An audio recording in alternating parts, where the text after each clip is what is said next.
પાટણ જિલ્લાના સિદ્ધપુર તાલુકાના લુખાસણ ગામના પ્રગતિશીલ ખેડૂત કામરાજભાઈ ચૌધરીએ પ્રાકૃતિક કૃષિ અંગે પોતાના વિચારો વ્યક્ત કરતા જણાવ્યું કે ખેડૂતો અને સમાજના સ્વાસ્થ્ય માટે પ્રાકૃતિક ખેતી સમયની સૌથી મોટી જરૂરિયાત બની ગઈ છે। પ્રાકૃતિક કૃષિ પરિસંવાદમાં ઉપસ્થિત રહેલા કામરાજભાઈએ જણાવ્યું કે પ્રધાનમંત્રી શ્રી નરેન્દ્રભાઈ મોદીના 12 વર્ષના જનકલ્યાણકારી અને વિકાસલક્ષી કાર્યોના નિમિત્તે યોજાયેલા પરિસંવાદમાં તેમને આમંત્રિત કરવામાં આવ્યા તે બદલ તેઓ આનંદ અને ગૌરવની લાગણી અનુભવે છે। તેમણે જણાવ્યું કે પ્રાકૃતિક કૃષિનો મૂળભૂત સંદેશ એ છે કે ઝેર ખાવું નથી અને ખવડાવવું પણ નથી। ખેડૂતો જ્યારે આ વાતને હૃદયપૂર્વક સ્વીકારશે ત્યારે જ પ્રાકૃતિક ખેતીનો વ્યાપ વધશે।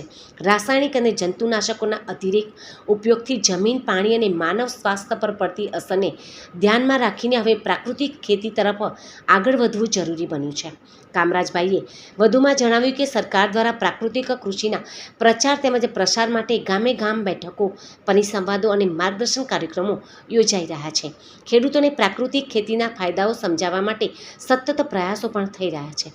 જો કે આ અભિયાનની સાચી સફળતા ત્યારે જ મળશે જ્યારે ખેડૂતો પોતે આ પદ્ધતિને અપનાવવાનો સંકલ્પ કરશે।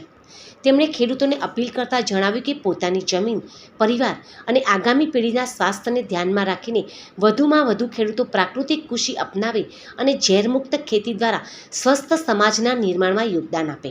પ્રાકૃતિક કૃષિ તરફ ખેડૂતોનો વધુ ઝુકાવ એ માત્ર ખેતી પદ્ધતિમાં પરિવર્તન નથી, પરંતુ સ્વસ્થ જીવનશૈલી અને સમૃદ્ધ ભવિષ્ય તરફનું એક મહત્વપૂર્ણ પગલું છે।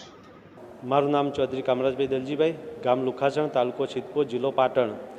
આજે પ્રાકૃતિક કૃષિ પરિસંવાદમાં જે મોદી સાહેબને 12 વર્ષ પૂરા થયા જે કામમાં, એ નિમિત્તે પ્રાકૃતિક કૃષિ પરિસંવાદ ઉજવાયો એ બદલ મને અહીંયા આમંત્રિત કર્યો। અને પ્રાકૃતિક કૃષિની વાત કરીએ તો કે જે આ પ્રાકૃતિક કૃષિ છે એ ખેડૂતોને સમજવું પડશે કે ઝેર ખાવું નથી ને ખવડાવવું નથી ખેડૂતોએ।